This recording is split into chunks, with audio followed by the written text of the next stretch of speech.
അവൻ രാഷ്ട്രീയ ആചാര്യന്മാരെ പോലും കളി പഠിപ്പിക്കുകയല്ലേ. അവനെതിരായി KDF-ന്റെ എല്ലാ MLA-മാരും തിരിഞ്ഞു കഴിഞ്ഞു. ഇക്കണക്കിന് പോയാൽ ഈ മന്ത്രിസഭ താഴെ വീഴും. പ്രതിപക്ഷം ഭരണപക്ഷത്തിന്റെ തകർച്ച കണ്ട് മിണ്ടാതിരിക്കോ? അവനെന്ന് പത്രക്കാരോട് പറഞ്ഞില്ലേ, അച്ഛൻ നിരപരാധിയാണെന്ന് കോടതിയിൽ തെളിഞ്ഞാൽ പാർട്ടി ആവശ്യപ്പെട്ടാൽ മന്ത്രിസ്ഥാനവും MLA സ്ഥാനവും രാജിവെച്ച് അച്ഛന് വീണ്ടും അവസരം നൽകുമെന്ന്. അതിൽ പിടിക്കണം. പാർട്ടി ആവശ്യപ്പെടണം, അവനെ കൊണ്ട് രാജിവെപ്പിക്കണം. അതിന് അച്ഛൻ ഈ കേസ് ജയിക്കണം. അച്ഛന്റെ പേരിലുള്ള മണിമലയാർ കേസ് തള്ളിപ്പോയതുപോലെ ഈ കൊലക്കേസും തള്ളിപ്പോകും. ഈ കേസ് ഞാൻ ജയിപ്പിക്കും. അച്ഛന് വേണ്ടി ഞാൻ എന്തും ചെയ്യും.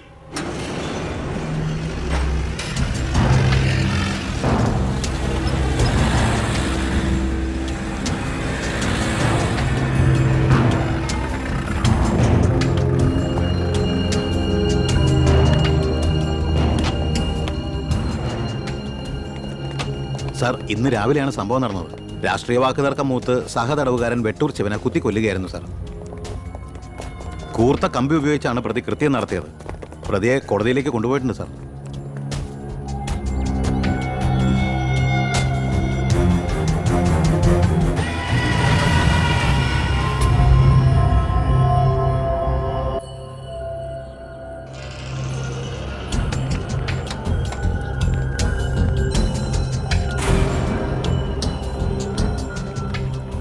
ഒന്നുകിൽ ദൈവം അച്ഛനെ കേസിൽ നിന്ന് രക്ഷിച്ചു, അല്ലെങ്കിൽ അച്ഛൻ സമർത്ഥമായി സ്വയം രക്ഷപ്പെട്ടു. പ്രസാദ് വധക്കേസിൽ ഒന്നാം പ്രതി കൊല്ലപ്പെട്ട സാഹചര്യത്തിലും രണ്ടാം പ്രതിക്ക് ഒന്നാം പ്രതിയുമായുള്ള ബന്ധം സംശയാതീതമായി കോടതിക്ക് മുമ്പാകെ തെളിയിക്കാൻ പ്രോസിക്യൂഷന് കഴിയാത്തതിനാലും രണ്ടാം പ്രതി ബാലഗംഗാധര മേനോനെ കോടതി നിരുപാധികം വിട്ടയക്കുന്നു.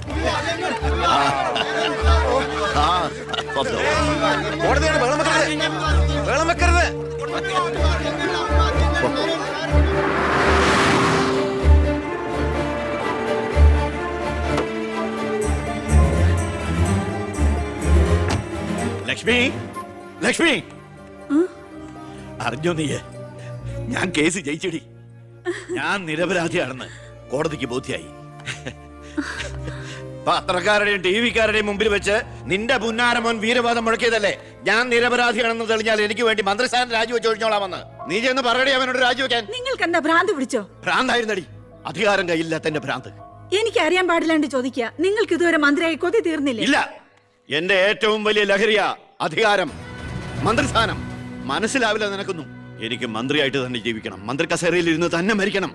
നിനക്കറിയോ, അധികാരം നഷ്ടപ്പെട്ടത് മുതൽ മനസമാധാനത്തോടെ ഞാൻ ഉറങ്ങിയിട്ടില്ല. വീണ്ടും മന്ത്രിയാകുക എന്നുള്ള എന്റെ ഒരു വാശിയടി. നീ അവനോട് വാക്കുപാലിക്കാൻ പറയടി. ഇതൊക്കെ നേരിട്ട് ചെന്ന് പറഞ്ഞാ മതി. എന്താ നിനക്ക് പറഞ്ഞ? എന്നെ കൊണ്ട് പറ്റില്ല, അത്ര തന്നെ. ഓ, മന്ത്രിസ്ഥാനം പോയതോടെ നിനക്കും എന്നെ വേണ്ടാതായില്ലേ?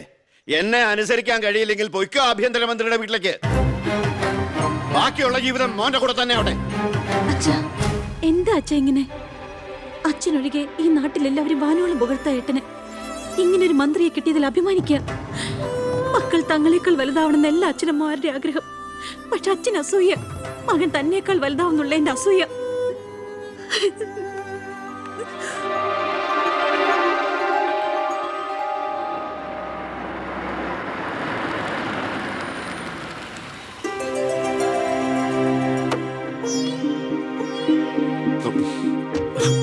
അമ്മേ, ശാരി, ഇത് ആരാ വന്നിരിക്കുന്നത് നോക്കിയേ.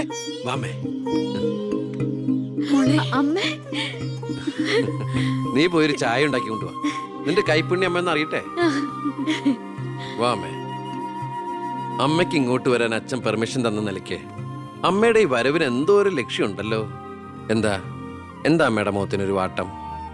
ഇത് സന്തോഷിക്കേണ്ട സമയമല്ലേ? അച്ഛനാണെങ്കിൽ കേസെല്ലാം ജയിച്ചു, മകനാണെങ്കിൽ ഹോം മിനിസ്റ്റർ.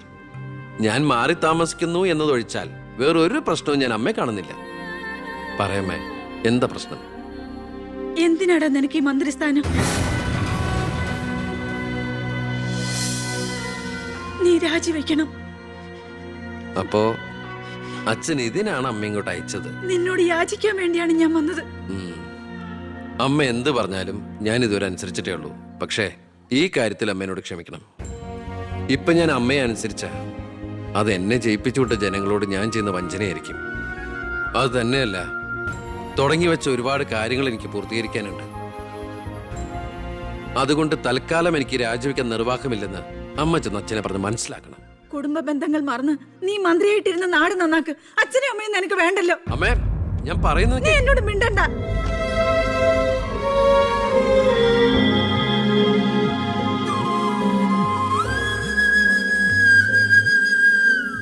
ഇല്ല, അവൻ രാജിവെക്കില്ല. അവൻ രാജിവെക്കുമെന്ന് കരുതിയ നമ്മളാ മണ്ടന്മാർ. ചക്കരക്കുടത്തിലല്ലേ കൈയിട്ടിരിക്കുന്നത്. അധികാരത്തിന്റെ മത്ത് പിടിപ്പിക്കുന്ന സുഖം അവനും അനുഭവിച്ചു കഴിഞ്ഞു. ഇനി അച്ഛന് വേണ്ടി സ്വന്തം സുഖങ്ങൾ ഉപേക്ഷിക്കാൻ മാത്രം വിഡ്ഢിയൊന്നും അല്ലവൻ. സ്വന്തം കുടുംബത്തിൽ വരെ റെയ്ഡ് നടത്തി അവൻ പ്രശസ്തി പിടിച്ചു പറ്റിയില്ലേ? ഇപ്പൊ പത്രക്കാരും ചാനലുകാരും എന്തിന് പ്രതിപക്ഷം വരെ അവനെ പൊഴുത്തുകയല്ലേ? അവൻ നാട് നന്നാക്കുക എന്തു വേണമെങ്കിലും ആയിക്കോട്ടെ, പക്ഷെ നമ്മുടെ കുടുംബത്തിൽ ഒരു അംഗമെന്ന ഒരു പരിഗണന ഇനി അവന് കൊടുക്കാൻ പാടില്ല. അച്ഛന്റെ മനസ്സറിയാൻ കഴിയാത്തവന് പടിക്ക് പുറത്താ സ്ഥാനം. അച്ഛൻ നോക്കിക്കോ, ഈ ചിറ്റാരിക്കര മണ്ഡലത്തിൽ വീണ്ടും ഒരു ഇലക്ഷൻ ഉണ്ടാവും അച്ഛന് മത്സരിക്കാൻ വേണ്ടി. അച്ഛൻ മുഖ്യമന്ത്രിയാകുന്നത് എനിക്ക് കാണണം. എങ്ങനെ? പുരയ്ക്കുമേതെ ചാഞ്ഞു നിൽക്കുന്നത് പൊന്നു കായ്ക്കുന്ന മരമാണെങ്കിൽ പോലും അത് വെട്ടിക്കളയണമെന്ന പ്രമാണം.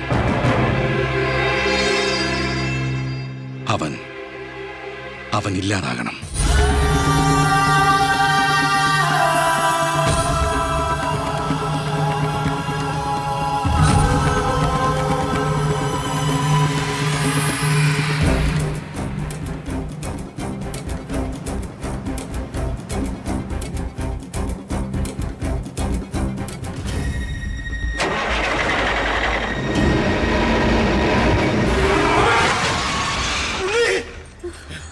എന്താ?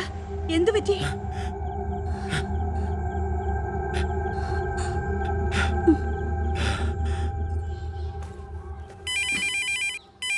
ഞാൻ എടുത്തോളാം.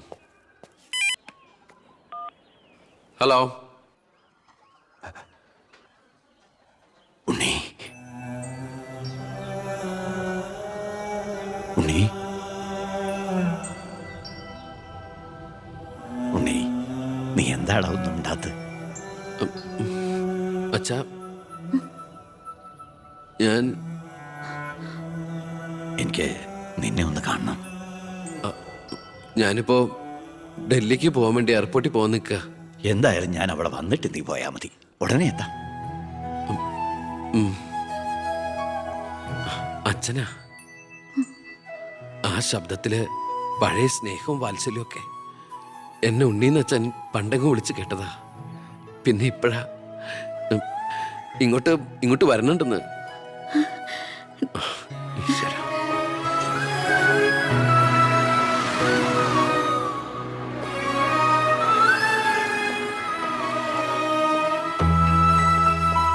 ഞാൻ കാരണം നിന്റെ യാത്ര ബുദ്ധിമുട്ടായി അല്ലേ? ഇല്ല, ഞാനത് അടുത്ത ഫ്ലൈറ്റിനാക്കി. ഓഹോ, വരൂ അച്ഛാ. പെട്ടെന്ന് കാണണമെന്ന് പറഞ്ഞപ്പോ നീ ഒന്ന് പകച്ചു.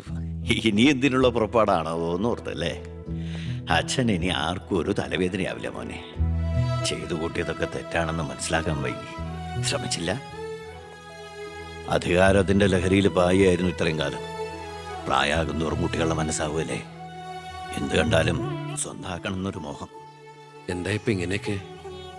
മുന്നിലേക്ക് നോക്കിയപ്പോഴോ തിരിഞ്ഞു നോക്കിയപ്പോഴോ ഒരു കാര്യം എനിക്ക് ബോധ്യായി. ഞാനെന്ന രാഷ്ട്രീയക്കാരൻ വെറും ഒരു വട്ടപൂജ്യമാണെന്ന്. എന്നിലെ അച്ഛൻ ഒരു മൃഗമായിരുന്നു എന്ന്. പ്രായശ്ചിത്തം ചെയ്ത പാപങ്ങൾക്ക് പരിഹാരമാകുമെങ്കിൽ ഞാൻ മോന്റെ കാലം പിടിക്കും. അച്ഛാ, അങ്ങനെയൊന്നും പറയല്ലേ. മതിയായി, എല്ലാം മതിയായി. ഞാൻ ഇന്ന് വരെ അഴിമതിയിലൂടെ ഉണ്ടാക്കിയതൊക്കെ സർക്കാരിന് തിരിച്ചു കൊടുക്കാൻ പോവാ. എന്നിട്ട് ചെയ്ത തെറ്റുകൾ ഏറ്റുപറഞ്ഞ് പൊതുജനങ്ങളോട് മാപ്പ് ചോദിക്കണം. അച്ഛാ, അച്ഛനെ വിശ്വസിക്കടാ. ഇനി നിന്റെ അച്ഛൻ വിശ്വാസവഞ്ചനം കാട്ടില്ല. മതി, എനിക്കിത് മതി. ഞാൻ ആഗ്രഹിച്ച പോലെ ഒരു അച്ഛനെ ഈശ്വരൻ എനിക്ക് തിരിച്ചു തന്നല്ലോ. അറിഞ്ഞോ അറിയാതെയോ അച്ഛനെ ഞാൻ വേദനിപ്പിച്ചിട്ടുണ്ടെങ്കിൽ അത് ഇങ്ങനെ ഒരു അച്ഛൻ്റെ മകനായിട്ട് ജീവിക്കാൻ വേണ്ടിയിട്ടാ. ഇനി എൻ്റെ അച്ഛന് വേണ്ടി ഈ സ്ഥാനമാനങ്ങളൊക്കെ ഉപേക്ഷിക്കാൻ എനിക്ക് സന്തോഷമേ ഉള്ളൂ. വേണ്ടടാ, എനിക്കിനി മന്ത്രി ഒന്നും ആകണ്ട. നീ ആ ശരി, നിന്നെപ്പോലുള്ള ചെറുപ്പക്കാരാണ് ഇനി ഇവിടെ ഭരിക്കേണ്ടത്. അടുത്ത തലമുറ നിന്നെ മാതൃകയാക്കുന്നത് നിറഞ്ഞ മനസ്സോടെ എനിക്ക് കാണണം. എന്നിട്ട് ഇങ്ങനെ ഒരു മന്ത്രിയുടെ അച്ഛനായിട്ട് ഇനിയുള്ള കാലം അഭിമാനത്തോടെ എനിക്ക് ജീവിക്കണം. ആ മോളെ, വന്നു കയറിയ മഹാലക്ഷ്മിയെ ആട്ടിപ്പായിച്ചവനാ ഞാൻ. എല്ലാ സൗഭാഗ്യങ്ങളും നിങ്ങൾക്ക് ഈശ്വരൻ തരും. നന്നായി വരും. ഉണ്ണി, ഇപ്പൊ എനിക്ക് മനസ്സിന് എന്തൊരു സ്വസ്ഥതയാണെന്നറിയൂടാ.